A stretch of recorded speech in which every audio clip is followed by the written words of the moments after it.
Je m'appelle Georges, je suis boulanger depuis 20 ans maintenant. J'ai un parcours en partie français, en partie international. Je me définis un petit peu comme un ambassadeur un petit peu de la boulangerie traditionnelle française. Donc, je m'appelle Manu, je suis associé à la boulangerie depuis 2009. J'y suis arrivé 2 ans auparavant, en 2007. On a fondé la boulangerie, la Scope, la boulangerie en 2009. Mais la boulangerie en elle-même existe depuis une trentaine d'années. Je me présente, donc Nicolas Feuillet, j'ai 38 ans. Je travaille à la boulangerie depuis 2 ans. C'est une reconversion. J'étais travailleur social avant. Je connaissais déjà Emmanuel qui travaillait à la boulangerie. Je m'appelle Eric, je suis boulanger depuis une trentaine d'années. On est installé ici dans une petite fermette qui était complètement abandonnée, qu'on a restaurée petit à petit. J'ai pas de diplôme de boulanger, j'ai toujours fabriqué du pain en observant les choses, c'est plutôt autodidacte dans l'idée. J'essaie de colporter un petit peu et de préserver l'image de la boulangerie française qui est synonyme de qualité. À mon sens, ça représente une forme de patrimoine un petit peu et il faut garder cette chose-là. J'ai pas du tout de formation en boulangerie, j'ai pas de CAP, j'ai rien, j'ai vraiment appris ici, ce qui prend un peu plus de temps parce ce qui est un peu compliqué ici, c'est qu'on mesure rien. On pèse pas, on mesure pas la quantité d'eau, on pèse pas le sel, on pèse pas la farine.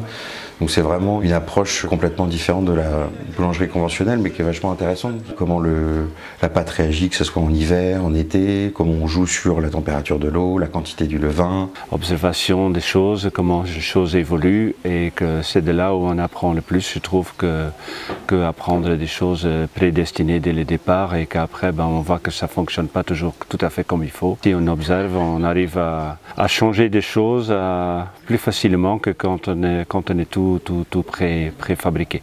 Je cultive aussi du blé pour faire la farine qu'on utilise. Mais je ne fais pas la farine. On a préféré continuer le lien qu'on a avec le meunier. Et du coup, on travaille aussi la filière en fait, en quelque sorte. Donc le meunier m'achète le blé et nous, on lui achète la farine. Ici, on travaille aussi en circuit court. On privilégie vraiment les acteurs du coin. Et puis ça ramène une forme de cohésion sociale. Et puis tous les gens qui passent à la boulange, vous connaissez un tel, vous connaissez un tel. On se sent moins anonyme, je pense. Les clients qui viennent là, ou sur les marchés, représentent pour nous autre chose qu'un billet de 5 € par exemple. Venez comme vous êtes, vous nous trouverez comme nous sommes. Voilà, c'est un peu ça.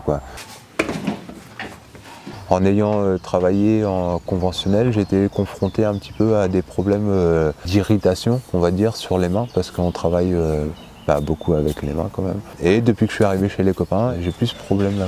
Est-ce que c'est dans mon esprit de dire c'est du bio, c'est de la bonne farine, etc. Mais bon, je ne pense pas quand même. Je pense qu'il y a quand même une raison. Je pense qu'il y a quand même quelque chose.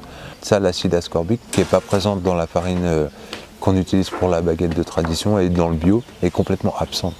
Et c'est ce qui m'a sorti un petit peu du côté un petit peu industriel. On n'est pas confronté à notre clientèle directement. Et ça, c'est un petit peu dommage parce que le pain, pour moi, c'est synonyme de partage. Je suis content de revenir là et de renouer avec tout ça et c'est bien. Moi, le poste que je préfère le plus, c'est le four.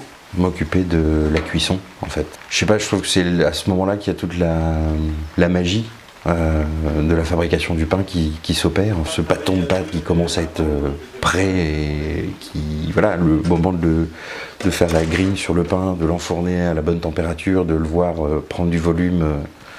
Je trouve que c'est un moment magique. Toutes les personnes avec qui je travaille là sont sensibilisés dans le même sens. Faire plaisir aux gens et puis se faire plaisir aussi parce que c'est essentiel aussi à mon sens. On ne peut pas prendre plaisir dans quelque chose que l'on fait sans un engagement minimum. Il faut être sensibilisé par son truc. Mais je pense que c'est valable encore une fois pour tous les corps de métier. Il faut faire ça avec du courage certes, mais avec le cœur ça fait un peu poète, mais bon. Si t'es pas de bonne humeur, ça se ressentira sur ton pain le lendemain matin. Si tu es de bonne humeur, tu prends plaisir à travailler, ça se ressent sur ton pain. Ça c'est garanti, c'est sûr. Il faut faire ton pain avec générosité. Si tu le fais avec générosité, tu feras toujours du bon pain.